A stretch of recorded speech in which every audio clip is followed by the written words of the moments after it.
Example number 1. Graph the parabola y equals x squared plus 2x minus 3, and then determine the x and y intercepts, the vertex, so that will be in coordinate points, comma, what? The equation of the axis of symmetry, so it's going to be a vertical line, so it's going to be x equals something. The domain, which we know, because I give you that super secret tip, pro tip, about the domain of parabolas, and we'll talk about what the range is as well. So far we have pretty primitive tools in our tool kit in this course so far. What we're going to do is we're going to fill in this table of values by substituting in an x value and calculating what our y is. Now hold tight because things look up from here, because we'll be acquiring skills to be able to look at this and find out what the x and y intercepts are, what the vertex is, what the equation of the axis of symmetry is, the domain and range, without having to do all these calculations. But for now, all we have is creating a table of values. So let's do what we did up top, and let's substitute in our x values. So when x equals -4, y equals, and I'm just going to substitute -4 in for all of my x's, and since it's negative, I'm just going to put brackets around it because that helps me with my order of operations. 4 squared plus 2 times -4 minus 3. So then our y equals -4 squared is 16 minus 8 minus 3. 16 minus 8 is 8 minus 3 is 5. So I'm going to put in a 5 here. When x equals -3, y equals -3 squared plus 2 times -3 minus 3.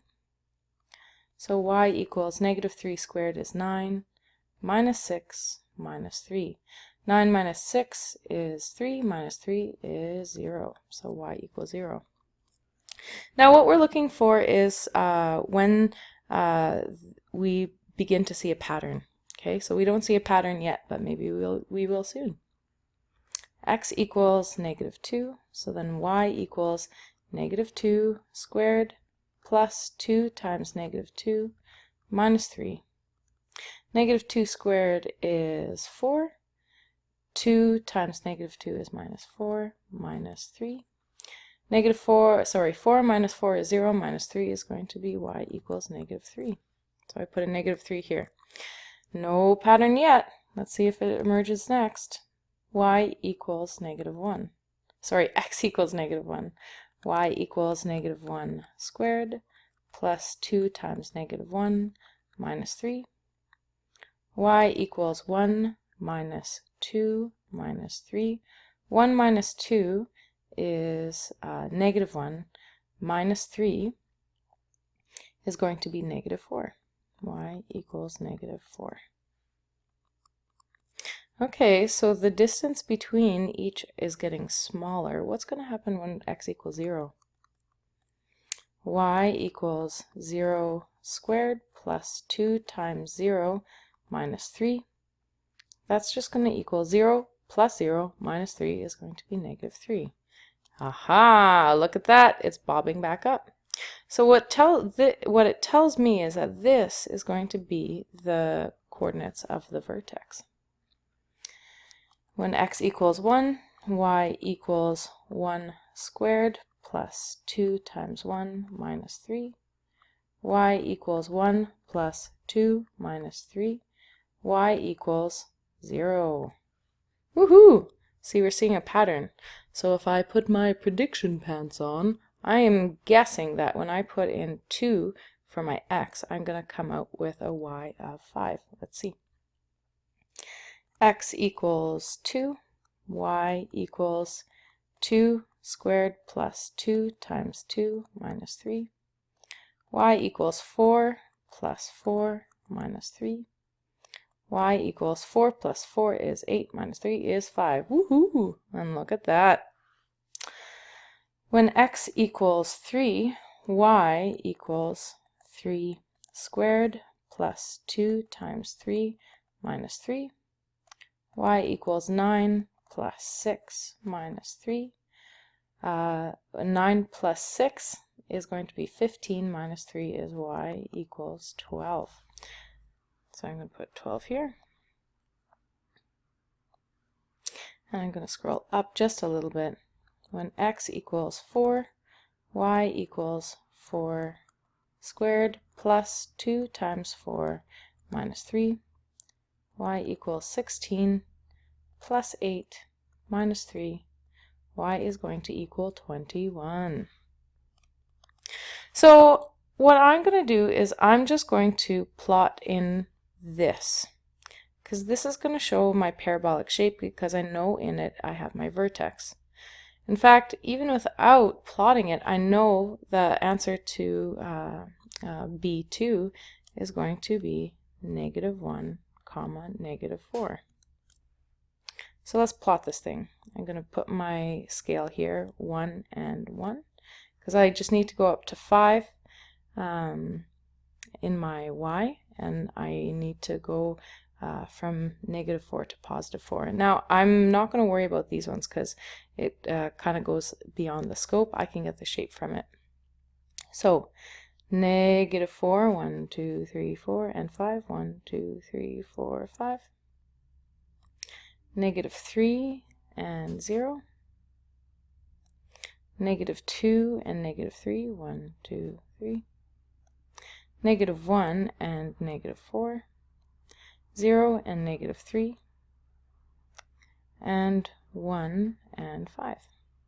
Oh, sorry, 1 and 0, 2 and 5. And if I were to plot in 3, it would be somewhere up here, and if I were to plot in 4, it would be like way off the screen. So this here, though, gives us enough of our shape. So I'm going to draw my shape in with smooth continuous line. I'm going to remember my arrowheads. So the x and y intercepts. The x-intercepts occur when it intersects with this line here, our x-axis, and here's our y-axis. So when the graph intersects with the x-axis, it's going to be at -3 and at 1. So the x-intercepts are going to occur when x equals -3 and when x equals 1. The y-intercepts, there's only one because it passes the vertical line test. If I were to draw a vertical line all the way through, it passes the vertical line test, so it's a function. So it only touches once, and that's going to be at y equals -3. The equation of the axis of symmetry, I'm just going to be consistent here, and I'm going to draw it in red. So if I were to put a mirror up here, it's the same on the left-hand side as to the right-hand side. So my equation of the axis of symmetry is going to be x equals -1. The domain is going to be x is an element of the reals. Because if we were to extend this parabola onto infinity in the positive direction and onto infinity in the negative direction when it comes to x's, the parabola will widen and widen and widen and widen and grab all of the x values and grab all of the positive x values and all of the negative x values. So we can say that x is an element of the reals because it covers all of the horizontal axis. The range is a little bit different.